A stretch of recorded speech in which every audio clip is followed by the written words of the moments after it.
The launch of Nexus Realm was supposed to be the pinnacle of my life. Instead, it became the moment I watched my husband of 7 years try to delete me from my own legacy. The event was held at the Meridian Convention Center in San Francisco, a cathedral of glass and steel that had been transformed into a digital wonderland. Holographic dragons coiled around the pillars. The ceiling was a canopy of shifting constellations that mirrored the game's virtual sky. 1,000 guests filled the space. Tech journalists, top-tier streamers, investors from 3 continents, and fans who had camped outside overnight for a glimpse of the creator. The creator, me. Serafina Locke, but no one in that hall knew my name. They knew the name Locke Studios. They knew the face of my husband, Marcus Locke, who is currently striding toward the central stage in a bespoke Tom Ford suit, his smile polished to a mirror sheen. I stood in the shadows near the sound booth, my hands gripping a tablet that displayed the real-time metrics of the launch. The game was already breaking records. 12 million pre-registrations, a server queue that had crashed twice before the event even began, and a social media buzz that had trended #1 globally for 3 days straight. I had built this. Every line of code, every narrative arc, every world-building detail. I had sketched the first map of the Nexus on a napkin in a coffee shop 11 years ago, when I was a broke computer science student with nothing but a vision and a stubborn refusal to fail. Marcus paused at the edge of the stage, turning to offer his hand to a woman climbing the steps behind him. Bianca Voss, MY former lead writer, MY former protege. 26 years old, with hair the color of midnight and a dress of liquid silver that clung to her like a second skin. She had been with the company for 4 years. She had been sleeping with my husband for 3. The crowd erupted in cheers as Marcus raised his hands. Welcome, everyone, to the dawn of a new universe. His voice boomed through the speakers. Tonight, we celebrate the official launch of Nexus Realm, a game that has been my vision, my obsession, my life's work. I want to thank my incredible team, my devoted partner Bianca, and all of you for making this dream a reality. Applause thundered. Phones lifted like a field of glowing stars, and I felt my heart rate tick upward, but I kept my face stilled. I had known this moment was coming. I had been preparing for it for months. Ever since the night I found the hotel receipts in his jacket, then the emails, then the drafts of the board restructuring that had my signature forged at the bottom. But tonight isn't just about the game. Marcus continued, his expression shifting into the mask of sorrowful compassion he'd practiced in the mirror. Tonight, I need to address a difficult personal matter. As many of you may know, my wife, Serafina, has been part of Locke Studios since the beginning. However, over the past year, she has been struggling with severe mental health challenges, erratic behavior, paranoia, delusions of persecution. Despite our best efforts to support her privately, she's become a danger to herself and the company. So tonight, with the backing of our board and medical professionals, I am announcing that Serafina will be stepping down from all responsibilities, effective immediately. Bianca will be assuming the role of creative director, and I will continue as CEO and sole visionary behind the Nexus Realm franchise. A collective gasp rippled through the audience. I saw journalists typing furiously. I saw streamers exchanging wide-eyed glances. Bianca stepped to the microphone, her silver dress catching the light. I just want to say to Serafina, if you're watching, we love you. We're doing this because we love you. The game will be in good hands. My hands, which had been steady, began to tremble, but not with fear, with rage. The kind of cold, clarifying rage that burns away all hesitation. I walked out of the shadows and into the spotlight. 1,000 heads swiveled. Marcus's eyes widened, then narrowed. Serafina, security. Don't call security yet. My voice was calm, projected through the hall without a microphone. I had learned to throw my voice in theater class in college, a skill I never thought I'd use on a stage like this. You just told 1,000 people that I'm mentally incompetent.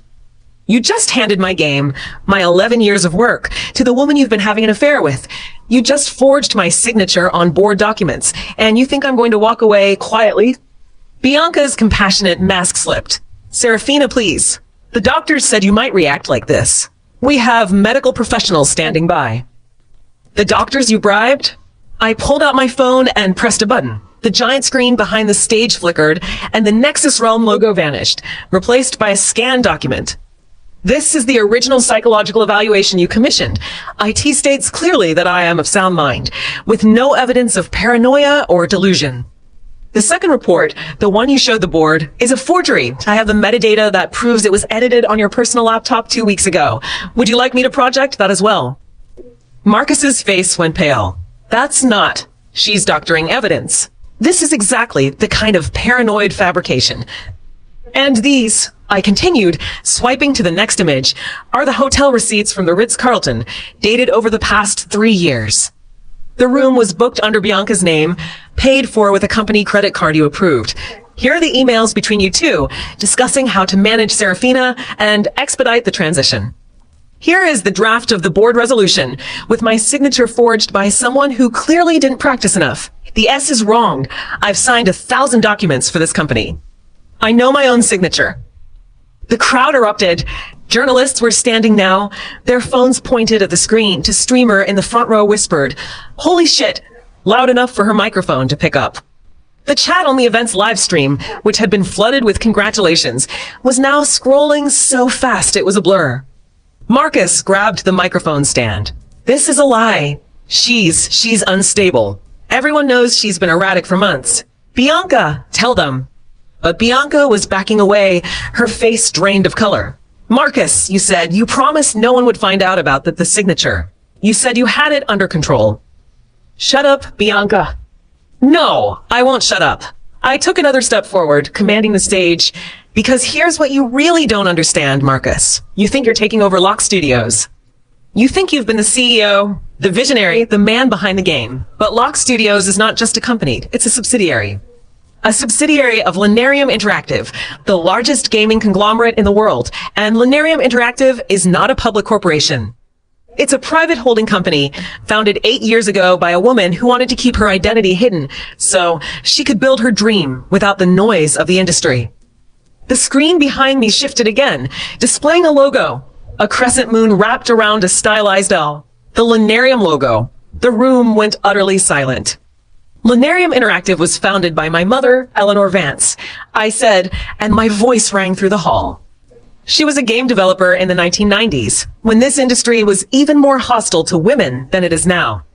She made her fortune by creating games under a male pseudonym, then used that fortune to establish Linarium as a parent company for female-led studios. When she died 6 years ago, she left the company to me. I am the majority shareholder. I am the chairwoman. I own not just Lock Studios, but 17 other studios, 3 major distribution platforms, and the patent portfolio for the very game engine Nexus Realm is built on. Marcus, you own nothing. You never did. The CEO title was a courtesy I gave you because I loved you, but I've revoked that courtesy. Marcus staggered backward as if I'd struck him. No, this isn't. You're a programmer. You're a nobody from community college. Your mother was a nurse. You told me. I told you what I needed to tell you to keep you from seeing me as a bank, and why mother was a nurse and a self-taught coder who built an empire in secret. She taught me everything. And she told me on my wedding day to never reveal the full extent of our family's wealth until I was absolutely sure I could trust my husband. I wanted to trust you, Marcus. I gave you 7 years of chances. You failed every one. The back doors of the convention hall swung open. A woman in a perfectly cut navy suit strode in, flanked by a legal team of 6 and security personnel who moved with quiet, lethal efficiency. She was 50, silver-haired, and her name was Dr. Anya Sharma, the CEO of Linarium Interactive. "Madam Chairwoman," Anya said, her voice carrying effortlessly, "the board has been monitoring the situation. Mr. Locke's employment has been terminated. His access to all company assets has been frozen. And the San Francisco Police Department is outside with warrants for fraud, forgery, and conspiracy to commit corporate theft." Bianca shrieked. "No, I didn't know about the forgery." Marcus said the board vote was legal. He said, "You knew he was married." I said coldly, "You knew he was stealing credit for work you helped me produce. You're not a victim, Bianca. You're an accomplice." The security team moved in, surrounding Marcus and Bianca. Marcus lunged toward me, his composure shattered, his eyes wild. "Serafina, please, I'm your husband, 7 years. We can fix this, therapy, counseling, whatever you need. Just don't." "Don't what? Don't hold you accountable?" I stepped close to him, close enough to smell the expensive cologne I had bought for our anniversary. "You stood on a stage and called me insane. You tried to lock me out of my own company. You plotted with my employee to erase my name from my life's work. And now you want mercy? You'll get the same mercy you showed me. None. They dragged him away, his shouts fading into the chaotic noise of the hall. Bianca stumbled after him, her silver dress torn at the hem, her face a mess of tears and mascara. The doors closed behind them, and the hall erupted, not in horror, but in thunderous, cathartic applause. Journalists swarmed the stage. Streamers were openly weeping into their cameras. The metrics on my tablet showed the live stream viewership had tripled in the last 5 minutes. The world was watching. I raised a hand, and silence slowly returned. Nexus Realm is my creation. I said into the microphone that Marcus had abandoned. It's a story about building worlds, about fighting for what you believe in, about refusing to be erased.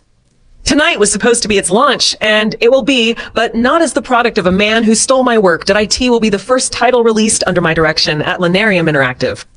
The game you play tomorrow will be exactly what I designed, with one small addition, a credit sequence that names every single person who actually built this world, starting with me. The applause that followed was deafening. I stayed on stage for another hour, answering questions from journalists, shaking hands with investors who suddenly wanted to renegotiate their contracts now that they knew who they were really dealing with. Anya Sharma stood by my side, a quiet, reassuring presence. By the time the hall emptied, it was past midnight. I stood alone on the stage, looking at the massive screen that now displayed the Nexus Realm logo again, but with the Linearium moon beside it. My phone buzzed at a text from an unknown number. Asterisk, Ms. Locke, or should I say Ms. Vance. My name is Adrian Sterling. I'm the CEO of Sterling Global. I've been following Linearium's rise for years, and what you did tonight was extraordinary. I'd like to discuss a partnership between our platforms, and if you're open to it, dinner S asterisk. I stared at the message.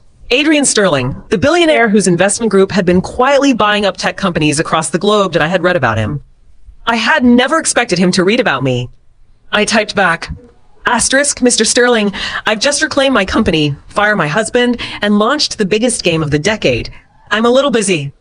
But if you're serious about partnership, I'm willing to listen. Serafina, asterisk. His response came instantly. Asterisk, I'm always serious. And I'm patient. Take your time. I'll be here. As asterisk. I smiled for the first time that night, a real smile. Not the mask I'd worn for years, somewhere. My ex-husband was sitting in a police station, his empire crumbling. Somewhere, Bianca was realizing her career in gaming was over, and I was here, on a stage I had built, with a future that was finally completely mine. The trial of Marcus Locke began 6 months later. He was convicted on 12 counts of fraud, forgery, and conspiracy.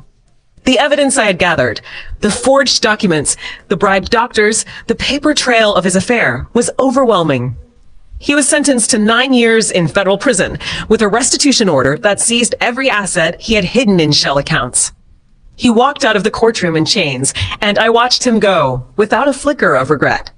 Bianca Voss pled guilty to lesser charges in exchange for her testimony. She received probation and a permanent ban from working in the gaming industry. The last I heard, she was working as a barista in a small town in Oregon, her silver dress long since sold, her dreams of creative glory reduced to steaming milk. Locke Studios was rebranded as Linearium West, and Nexus Realm went on to become the best-selling game of the decade. I appeared on the cover of Forbes, Wired, and Time, not as the wife of the CEO, but as the founder and chairwoman of Linearium Interactive. I gave speeches at GDC and E3 about women in gaming, about the importance of credit, about the danger of letting men take the stage while women did the work. Adrian Sterling became a persistent presence in my life. First through business, then through friendship, then through something deeper. We were married 2 years after the launch, in a small ceremony at my mother's vineyard in Sonoma. He insisted on signing a prenup that protected my assets, my company, and my independence. I'm not marrying you for your money, he said. I'm marrying you because you're the only person in the world who can beat me at my own game. On our wedding night, he asked me why I had trusted him when I had been so betrayed before. Because you never asked me to shrink, I said. You never called me crazy. You never tried to take credit for my work. You saw the woman I was, the woman who stood on a stage and refused to be erased, and you loved her, not in spite of her power, but because of it. He kissed my forehead. That's the only woman you've ever been. The rest was just a disguise you wore to survive. I thought about that for a long time. He was right. The quiet wife, the supportive partner, the woman who let her husband take the credit, that had been a mask, a survival mechanism I had learned in a world that punished female ambition. But the mask was off now. IT had been off since the moment I walked out of the shadows and into the light. 10 years after the launch, Linarium Interactive was the largest gaming conglomerate in the world. We owned 17 studios, 3 streaming platforms, and a charitable foundation that funded game development education for girls in underserved communities. My mother's portrait hung in the lobby of our headquarters, a woman with sharp eyes and a knowing smile, who had built an empire in secret and passed it on to her daughter. Marcus Locke was released from prison after serving 7 years of a sentence. He tried to start a new gaming company, trading on a version of the story that painted him as the victim. No one invested, and Owen bought his product. He was last seen working as a night manager at a motel outside Bakersfield, telling his few remaining friends about the empire his ex-wife had stolen. I did not think of him often. When I did, it was with a distant, clinical sort of pity, the pity of a survivor looking back at a predator who had been declawed. He had tried to erase me, and instead, he had made me indelible. The last scene of my story is not one of revenge. It's one of quiet triumph. I am sitting in my office at Linarium Tower, a new game prototype glowing on the screen before me. Adrian is on the couch, reading a book. Our daughter, we named her Eleanor, after my mother, is building a castle out of code blocks on her tablet. She is 8 years old, and she already wants to be a game developer. Mommy, she says, looking up, when I make my own game, can I put my name on it? I smile. Yes, baby. You will always put your name on it. And no one will ever take it off. Outside the window, the city sparkles. Somewhere, a young woman is coding her first game. Somewhere, a wife is discovering her husband's lies and deciding what to do. Somewhere, a girl is learning from her mother that her voice matters, that her work is worthy, that she does not need permission to claim her place in the world. I claim my place, and it is everything.